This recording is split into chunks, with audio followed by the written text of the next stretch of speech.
Hi everybody, it is Ashley. Welcome back to my channel. Today I am doing another reading vlog, and it's going to be thrillers again. I know I said when I started doing these that it wasn't going to be thrillers every time, and I promise I don't plan on it being thrillers every time. It's just I happen to have a few right up there at the top of my TBR, and it's just kind of working out that way, but I do promise to get to other genres. For this vlog, I will be reading In My Dreams, I Hold a Knife by Ashley Winstead.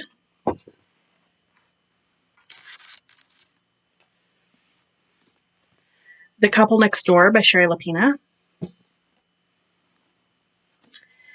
And A Flicker in the Dark by Stacy Willingham. I have heard a lot of good things about all three of these books, but I have only read from one of the authors before, and that is Miss Shari Lapena.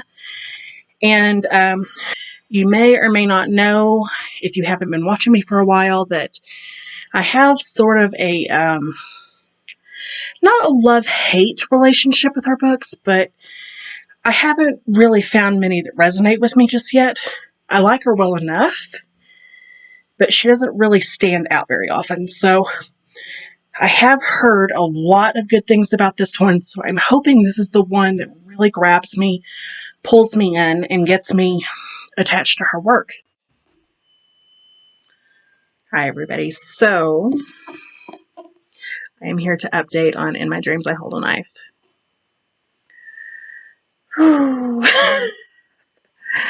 I'm very early into this. 69 pages. I just started chapter 8. And I can't believe that this is as popular as it is.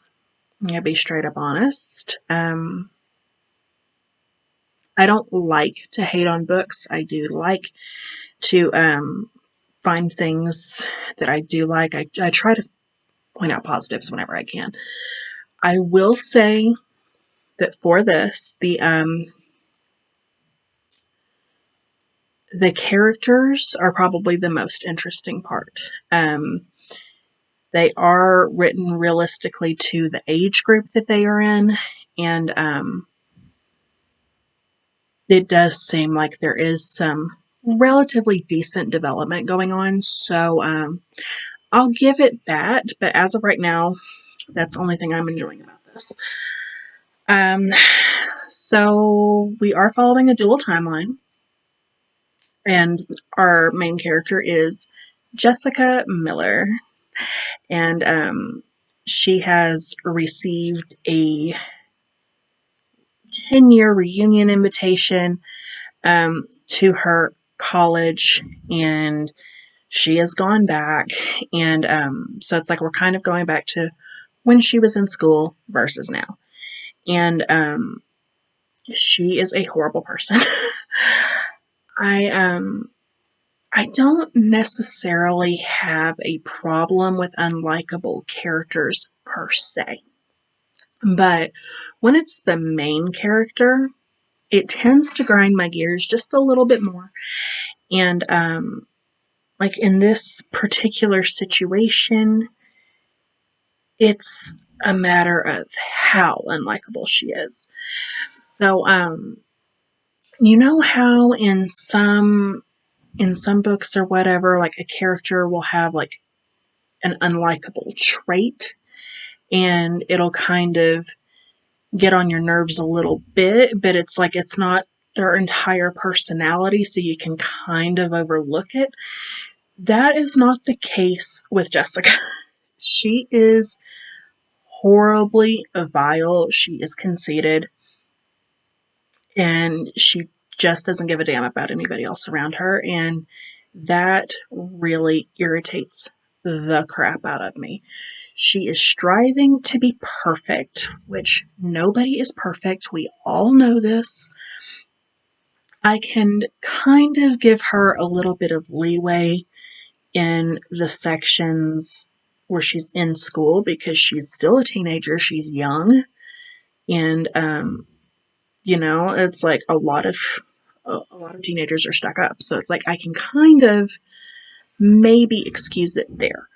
because it's like partially age, and it's like she has a lot of pressure from her family to be a certain way. So it's like I could kind of see her viewpoint more then. But now it's just annoying. She's a grown ass woman. This is not okay.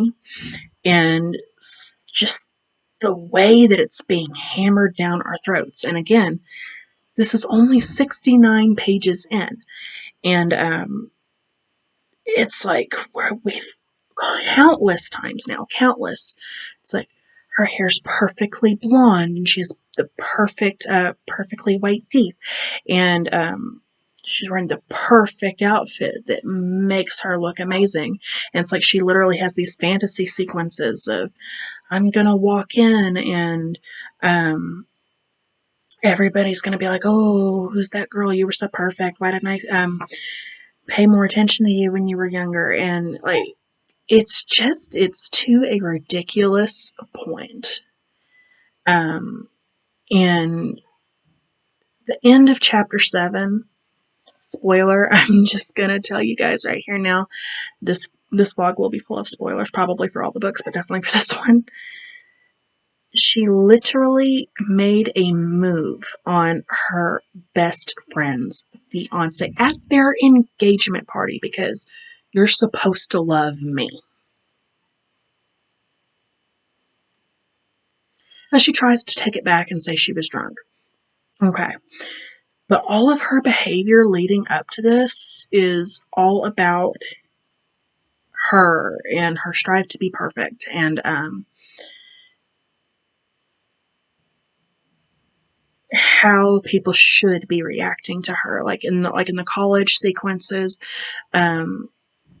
She doesn't get into the sorority she wants to, and her friend Heather does, and she's literally talking about going to the administration and telling them that they made a mistake and have them take Heather's invitation away from her and give it to Jessica. Is like, she is so deluded.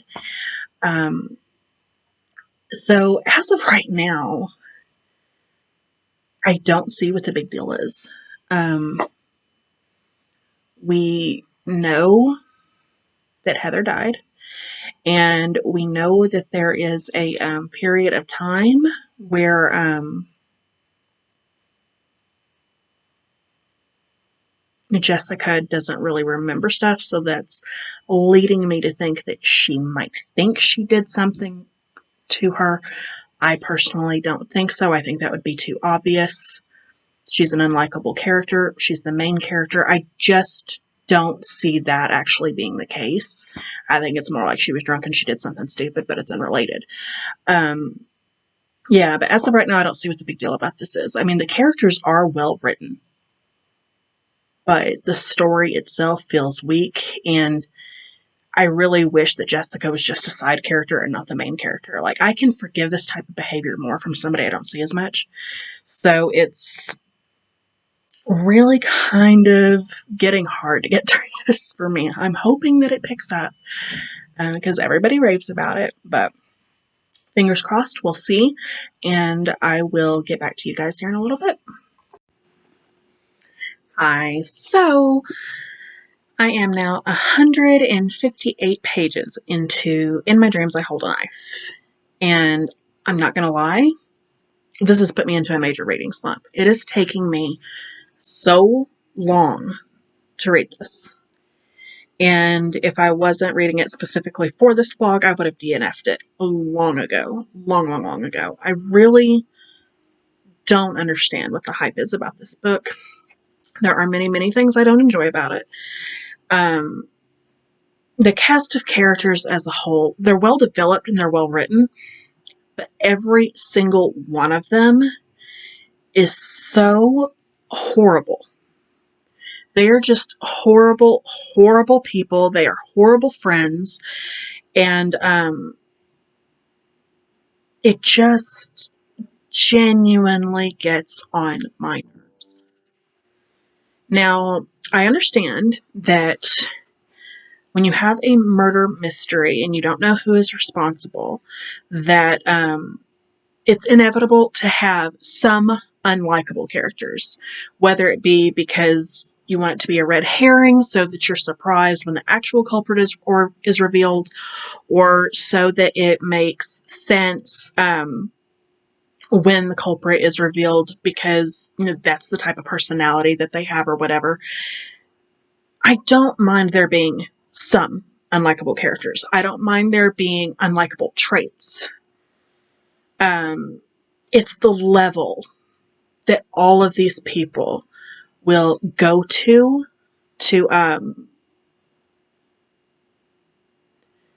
discredit each other, and it's just how do you consider yourself to be friends? It's like everybody is stabbing somebody else in the back. Absolutely everybody.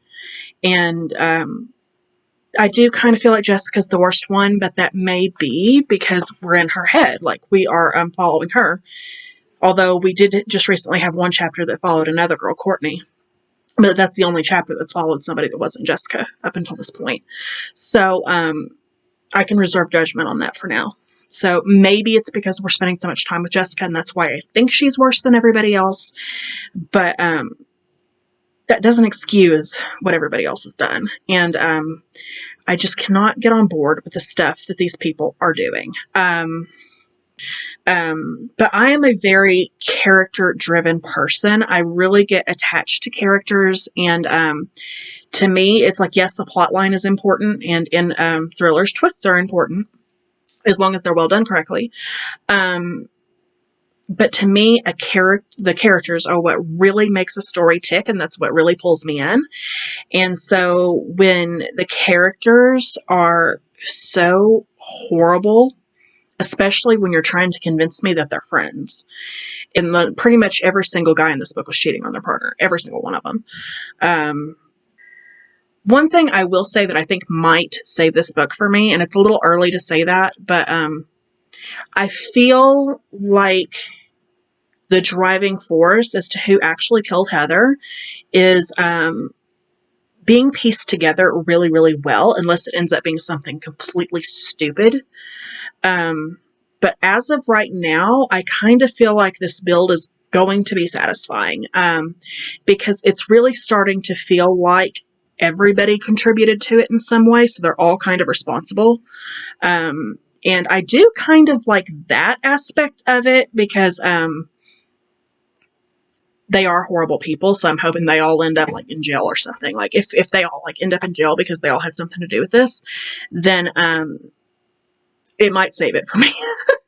But the reason that I am saying that is, it seems like it's kind of been a domino effect, and we're getting little reveals as to each person and their involvement in that night. So it really does feel like it was just this steady domino effect that leads to this girl dying, and everybody secretly thinks that they are the ones that's responsible for it. And I do like that. I do think that is very, very interesting, and I kind of feel like in a way they all are. It's like they might not have all been the one to actually do the act, but they all had some part in making the events unfold the way that they did. So that is interesting, because we just found out for the first time that there was a drug in her system, and that there were no defensive marks. There was nothing to indicate that she had defended herself. So they believe it was because she was drugged out of her mind so much that she couldn't fight back. And we find out that somebody in the group deliberately drugged her. So it's like that person is denying that they did something to her. They were just like mad and wanted her out of the way for the night. So they wanted her to just go to sleep. But then this stuff happened. It's like, that's a contributing factor. That's a pretty big deal. So I am interested to see where that leads up to, and if every single person is responsible, which is really what I'm starting to feel. As for who actually did the act, I don't know yet. I haven't really speculated, because they're all such horrible people and they've all done nasty things. So as of right now, I'm kind of lost on that. And what is confusing me a little bit is Heather seemed to be relatively liked. So if somebody in this group was going to be killed, I'm a little surprised that it's her, because it seems like everybody kind of liked her. Even if they were like slightly jealous of her or something, like they still liked her. So I do find it interesting that she's the one out of everybody that has died. And so I'm wanting to find out if it was an accident, if she was actually the target. Maybe somebody else was the target and she just got in the way. Like, at this point, I don't really know, but I do feel like that part is being crafted well. And if it leads up in like this way that I'm thinking it is, it could save this book. Now, another thing that is bothering me about this book, and maybe it's because I'm already annoyed by everything else, but there is something that's bothering me a little bit, and maybe it's just me being petty. I really don't know, but this is getting on my nerves. The title, In My Dreams I Hold a Knife. A knife! What's on the cover here? Scissors. And guess what? Guess what the murder weapon was? Was it a knife? No. Heather was killed with scissors. So why is the title Knife? It very well could just be me being petty, but that is bothering me to no end. The only thing I can figure is maybe it was meant to be metaphorical, like everybody stabbing each other in the back with like a metaphorical knife. Maybe that's it. And maybe it'll click more later on, but as of right now, that is really getting on my nerves. Because nobody's been attacked with a knife. Nobody. So, yeah, those are my thoughts as of right now. I am going to try to push through this and finish it tonight because I am tired of this. And I just want it to be over, and I want to get to the rest of the vlog, and I want to get out of my slump. Oh my gosh. Right now, I have completed only 3 books because it is taking me so long to get through this. And I'm not happy with that. That's not the way that I wanted to start my reading here.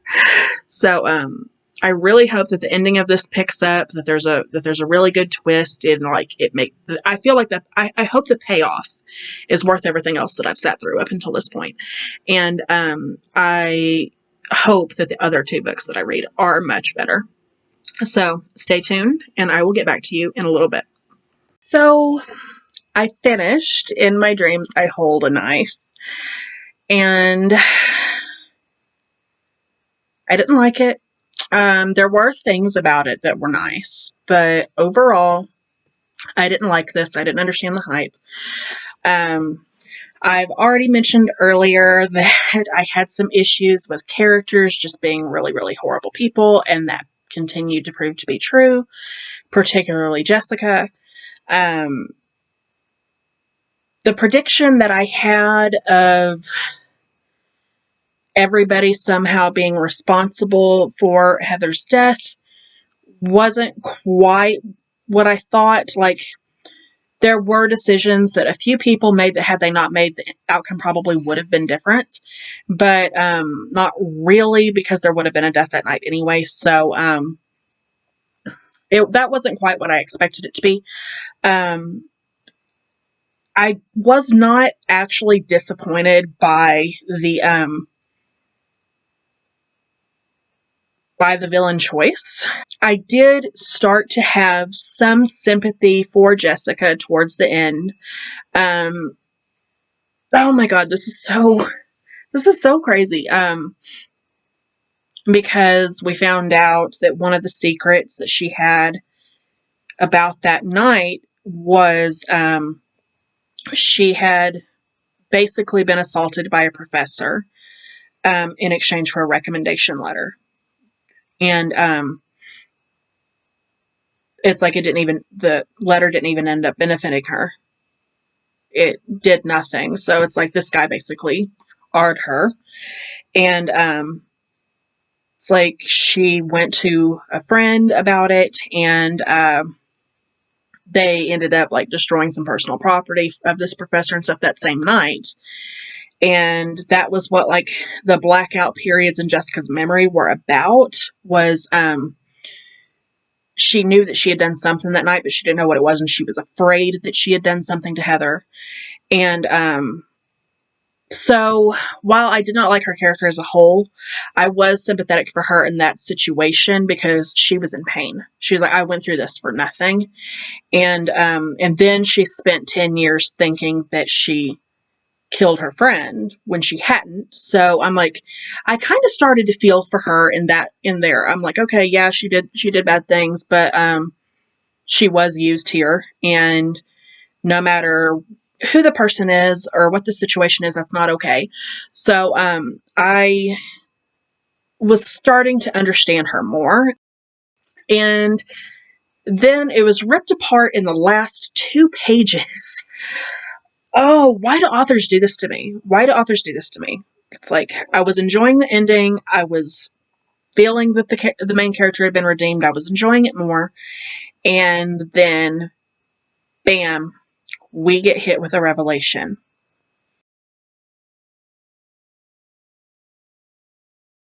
The characters in this were just so unredeemable. Like, the writing itself was very, very good. And like I said, the villain reveal I thought was decent. I thought he had a good motive. It wasn't a stupid motive.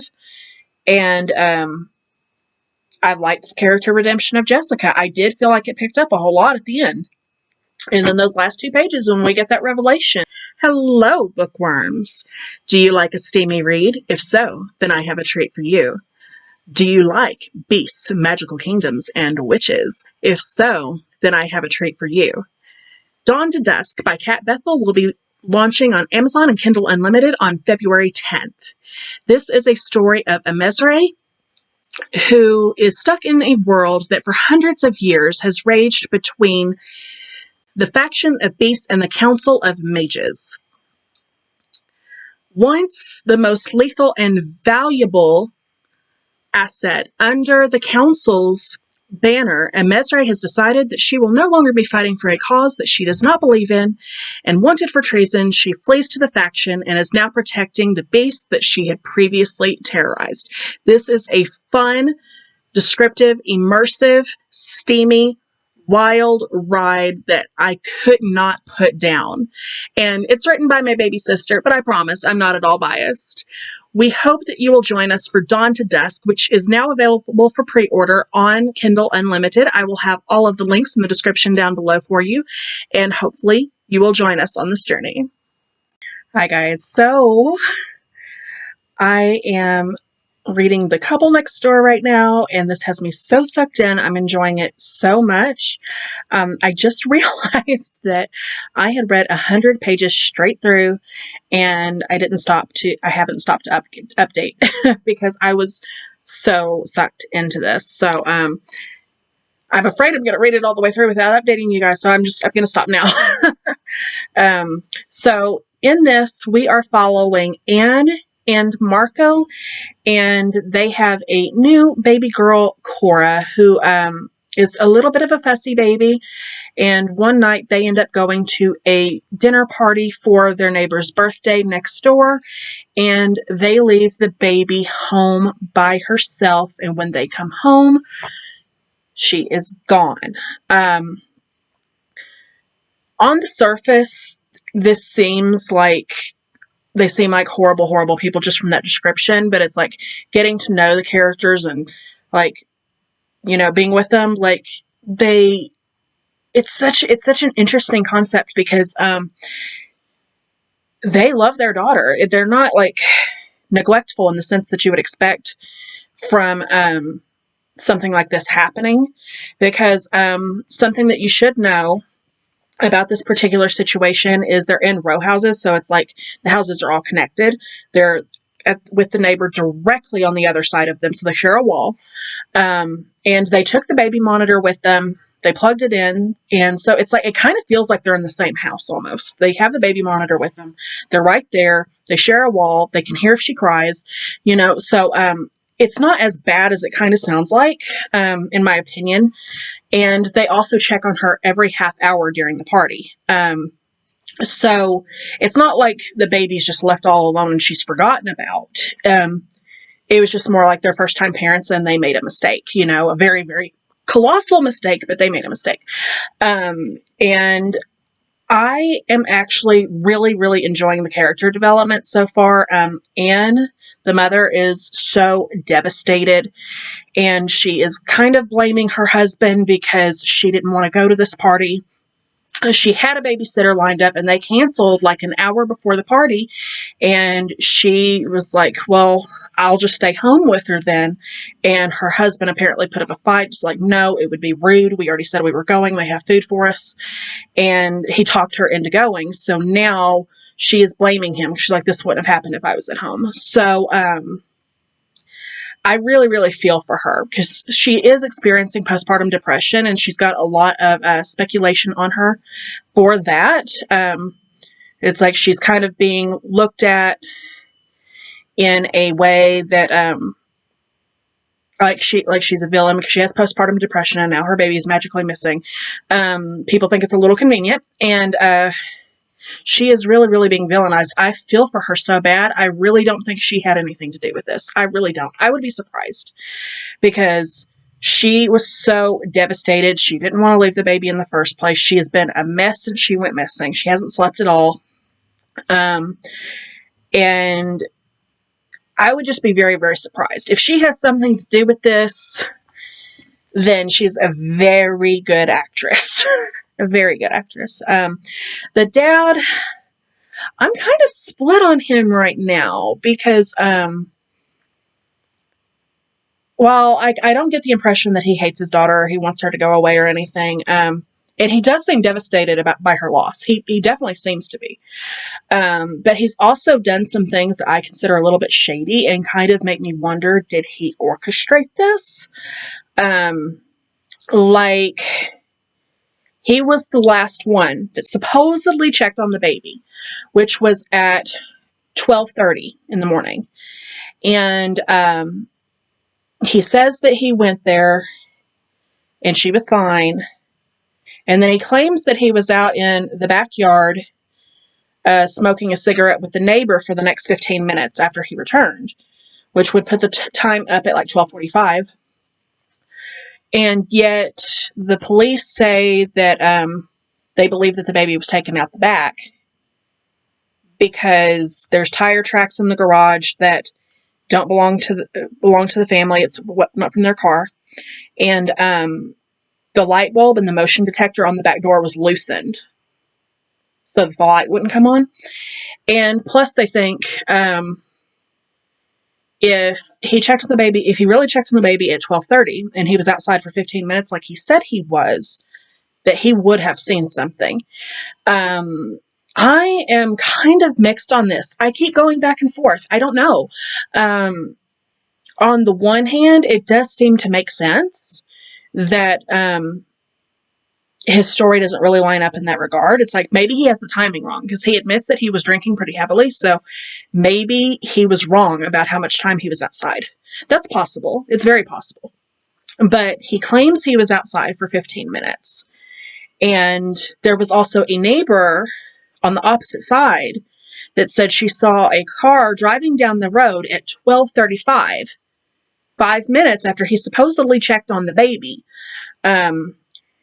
who drove down the street at 12:35 with its headlights off, which, that's a big red flag. So if he was outside, why didn't he see that? He didn't report seeing any cars. So I'm thinking it's one of two things at this point. I'm thinking either he didn't check on the baby and he just said that he did, and now he's too embarrassed to say that he didn't, or he's part of it. But at the same time, he really does seem devastated that she's gone. He seems upset. So maybe not to the extreme that Anne is, but she's also struggling with depression to the point that she's medicated for it. So I'm like, if he got rid of his daughter, then why is he, then why would he be so upset about it? So I'm thinking it's more like it's the first option, that He probably just said he checked on the baby and he didn't. He very well might have been outside for 15 minutes, like he said, but I think he was outside for the full 15 minutes and that he did not check on the baby. So, that's kind of what I'm thinking right now. And I'm thinking that's why he's feeling like so guilty, because he has said a couple times that he feels guilt. So, I'm thinking that's why. I'm thinking he hasn't been checking on the baby during his turns, because the way that they had it set up is they were taking turns. He was supposed to be going on the half hour and she was supposed to be going on the hour. And the neighbor even told the police that when she was gone checking on the baby, she'd be gone for longer stretches because like she was actually caring for the baby, like feeding her, changing her, doing stuff like that. But when he went, he was usually back within 2 or 3 minutes. So that's making me think that he went outside to make it look like he was checking on the baby, but he actually wasn't. That's what I'm thinking it was. I'm thinking that he thought that the monitor was enough, and he probably thought it was silly to keep going inside and checking on her every half hour. He probably thought it was overkill. He probably thought his wife was overreacting, and he just wasn't doing it. That is my conjecture. I really believe that he just wasn't checking on the baby, and now he feels extremely guilty because she is gone. But at the same time, I don't really know, because the flap on here states that dark secrets are unveiled, and so far there haven't really been any dark secrets. It's been a pretty straightforward kidnapping investigation. So I'm interested to see what's going on there. Maybe that ties into it somehow. Maybe there's like secret people from the past that have a grudge against them that they're not even thinking of at this point, possibly. But it definitely seems like this was planned, because they came in through the garage. They even had a car parked in the garage as a kidnapper. And like I said, the motion detector on the back door, the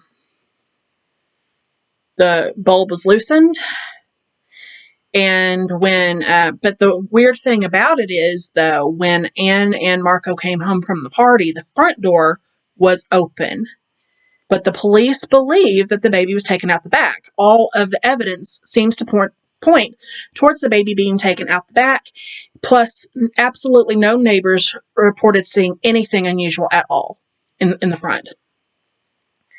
So, yeah, this really has me sucked in. I'm really, really intrigued by this. I want to know what's going on.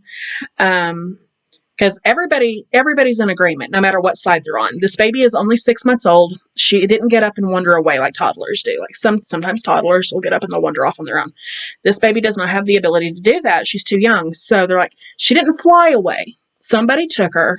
Now it's just a matter of finding out who, why. The couple claims that nobody knew that the baby was home alone except for them and the couple that they were with at the party, who obviously they're alibying each other because they were all together.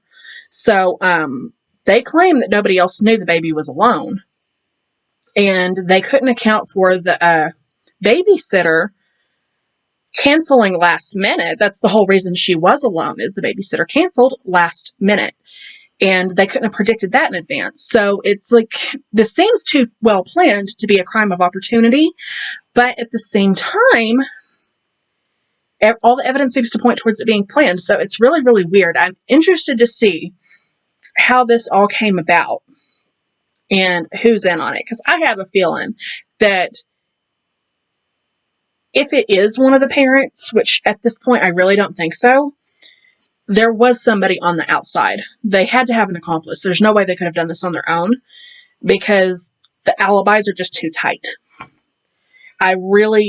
I can't see it. I just can't see it. They had people that knew exactly where they were pretty much every minute. And that part of it doesn't make sense. So it's like they were being watched themselves way too closely. So there has to be an accomplice if they're involved. But if they're not, what is the motivation behind this? That's that's the question.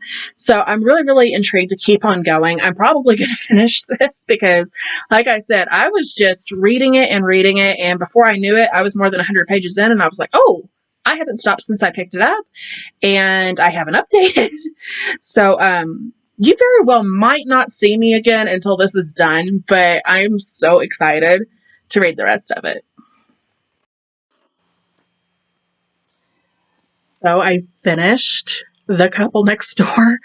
I swear I read this in like one sitting, maybe two at a stretch, because I took like a break of 15 minutes, but I still kind of count it as a single read because it was so close together. I just took a breather, you know, did my nightly routine, whatever, and then I picked it back up, and then I was reading it until like 2 o'clock in the morning. This was so good, and it was so much better than I expected. This book was a pretty standard kidnapping investigation. It didn't necessarily do anything new or unique. Kidnappings are par for the course in thrillers. They happen a lot. So it's like this didn't do anything unique in that in that standpoint. But it's like it really sucked me in. The characters really, really made this book because I felt for them. I really felt like I was there on the scene, in the room, watching these parents grieve, and feeling the guilt that they felt over leaving this child. And it was just so raw, such raw human emotion. And I felt for all the characters, and the lead detective, I loved his personality. He kind of had like this sarcastic wit, but at the same time, he was very, very smart, and he was very perceptive, and basically like almost 100% accurate on his gut feelings on things. And so I loved when I could read from his point of view because it was just such a unique tale, because it's like he was very, very good at reading people, very, very good at reading people. And he was very good at getting people to talk. And it was just like, I loved his character. I loved him. Probably like the best detective I've ever read from. And the twist ending, oh, whew. So part of the ending I did get. I definitely got. And the second part of it kind of spun me a different way. And I was like, oh. So the way that the ending was set up, the reveal that I kind of figured out came not at the very end, but it was like probably the last quarter. And I was just like, oh, well, this is being revealed a little early, you know, like I wasn't too disappointed though, because it made sense. But I just thought it was being revealed kind of early. I'm like, if we're finding this out now, like what could possibly happen throughout the rest of the book? And that's when the real twist hit us later. And I'm like, whoa, buddy, this is crazy. And I love the way that was crafted. I liked that it spun that way. You know, it's like it takes something that was relatively predictable and it turned it on its ear into where it was like something else. And I thought that was really, really, really interesting. I loved the last few pages of where this left off. It just was so good. I will say that cons for this book, this does kind of treat mental illness not the best. And it really depends on your viewpoint, because this is in no way saying that if you have a mental illness that you're bad. But you have to keep in mind that a baby has been kidnapped and they are suspects. So it's like their pasts are going to be looked into, their histories are going to be looked into, and that includes their medical histories. So the mother is suffering from postpartum depression. That is a big factor in this book, and it's a big reason why she is suspected. So this may be triggering to somebody that has had postpartum depression. You might find it insulting. But you would just keep in mind, a lot of it had to do with the circumstances of the situation. It wasn't that people thought that she was crazy just because she had postpartum depression. It's the fact that nobody knows where this baby is, and she has postpartum depression. It looks really, really bad. So if you go into this book, go into it with that lens, and try not to take it too personally, because I never felt like that was the intent with this book, but I could see how somebody could possibly feel like that. So it's something to keep in mind. All in all, I gave this a 5-star. Like I said, I read it straight through. I was hooked. I loved the characters. I loved the story. It was, a good way to put this is it was kind of like the beachy read of thrillers. It's like, it wasn't too complex. It wasn't too crazy. I mean, there were some twists at the end, but overall, it wasn't very twisty. And it was straightforward. It just tells the story as it needs to be told in real time.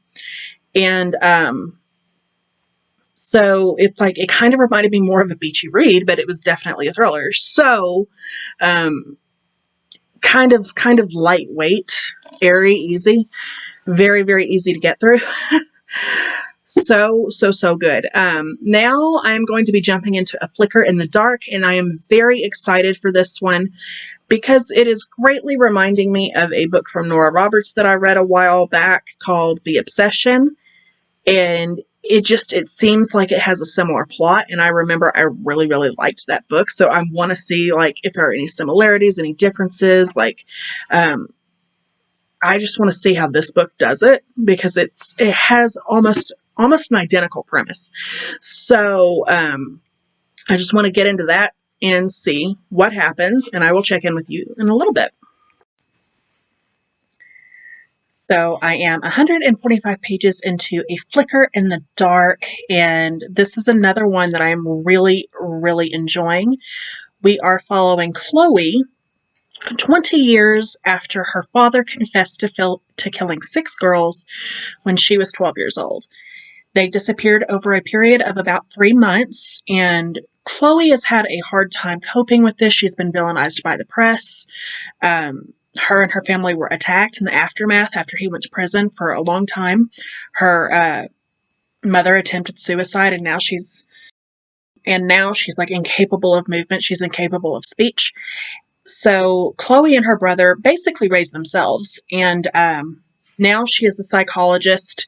Her goal was to help other young girls deal with trauma.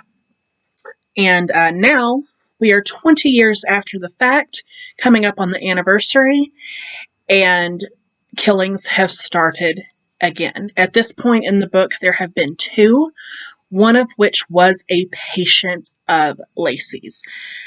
The writing style for this is absolutely breathtaking. It's gorgeous. It's got me pulled in.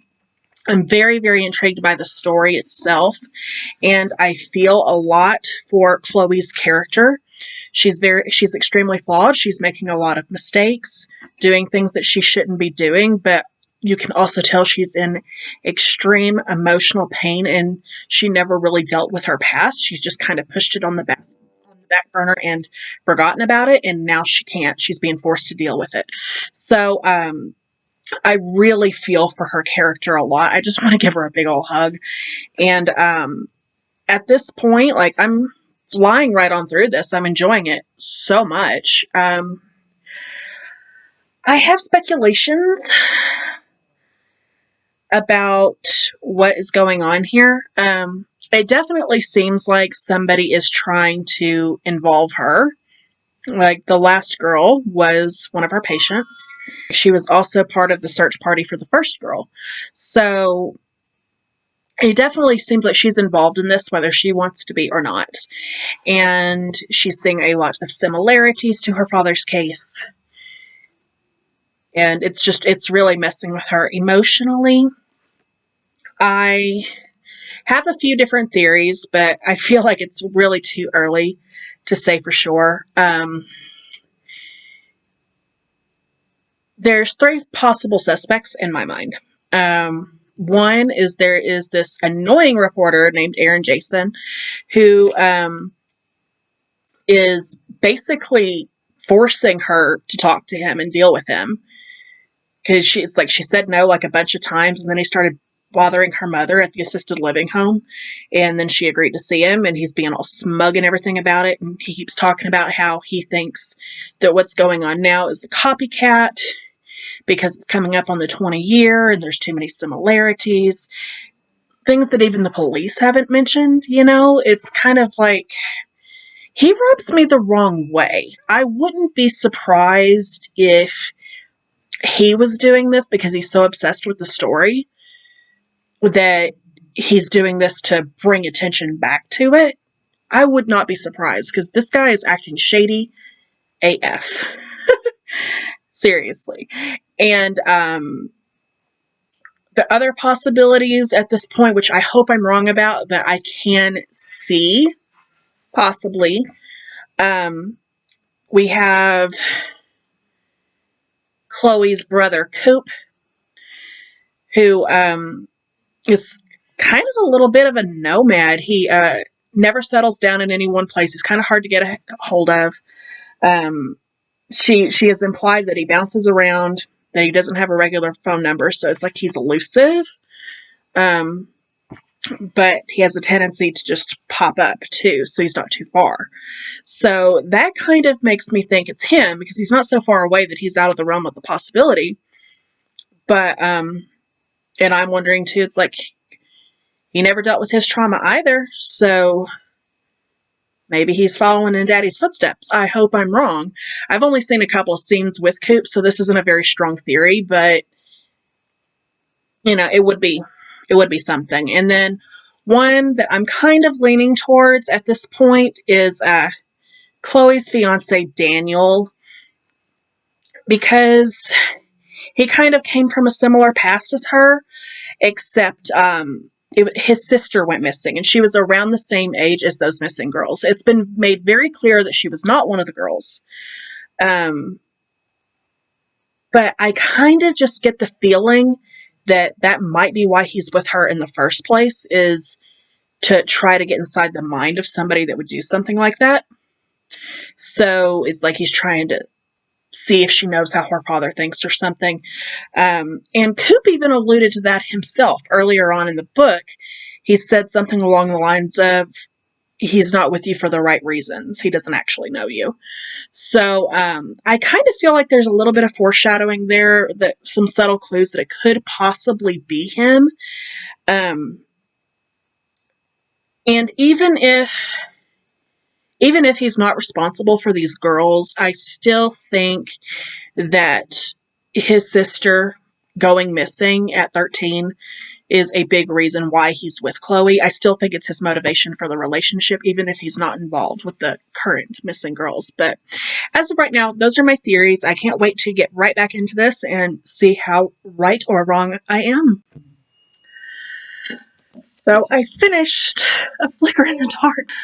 This was so incredibly good. I'm not really sure what I was expecting. I had heard a lot of good things about this, but I just had the image of The Obsession by Nora Roberts in my head when I started it. So I think in my mind, I was just kind of expecting it to be like a copycat. And I guess I just didn't think that it was going to live up to my expectations because of that book. But I gotta say, this was pretty good. It was pretty good. Chloe was just such an amazing character. All the characters in this were developed very, very, very well. But Chloe in particular, she was very well-rounded. She was flawed, but she was likable. She made mistakes, but she did them with the right intentions. It was crafted so, so beautifully, and I loved the story. And it just made my heart leap so much. I enjoyed this on every level. I will say that the twist, or should I say twists, threw me through a loop. So, I had 3 different theories early on, and all 3 of them came into play. That's all I'm really going to say about that. I'm not going to give big spoilers as to what I mean, but let's just say all 3 of those were in some way true. So it was really, really cool to look at it that way, because I mean, I was sitting there trying to figure out when I finished this. I was like, was I right or was I wrong? And I'm like, I was right, kinda, because it's like I threw down 3 theories and they all came into play. Like, maybe not exactly in the manner that I said that they were going to go down. You know, it's like it wasn't exact, but it's like it was close. And so yeah, I consider myself right, but it still threw me through a loop, because it's like I had the who's, but I didn't necessarily have the why's. So that was really interesting to me. I love it when that happens, because I have a tendency to figure out the end of thrillers really, really quickly. Well, I mean, not even thrillers. I just have a tendency to figure out plot twists in general. So if it can be done in a way that still surprises me, like it gives it bonus points, in my opinion. Like I like, you know, if I can figure out the who but not necessarily the why, and the why still throws me through a loop and it still sends me down a wild ride, still surprises me, I'm happy. And that's what this did on all 3 counts. It was incredible. Absolutely incredible. It's like this took something that would be predictable 3 times over and flipped it the opposite direction, so that you're like, oh, I know what's coming. I had that figured out. And they're like, oh, no, I didn't. No, I didn't. So, very impressed with this. This was my first Stacy Willingham. I definitely want to be reading more from her now. So if you have any recommendations, please leave them down in the comments below.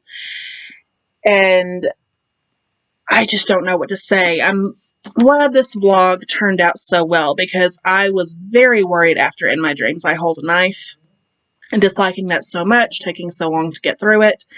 And I'm very happy that the next 2 books were both 5-star books that blew me away. So, love the way that it turned out. Glad that everything's back on track and I didn't stay in my slump for too long.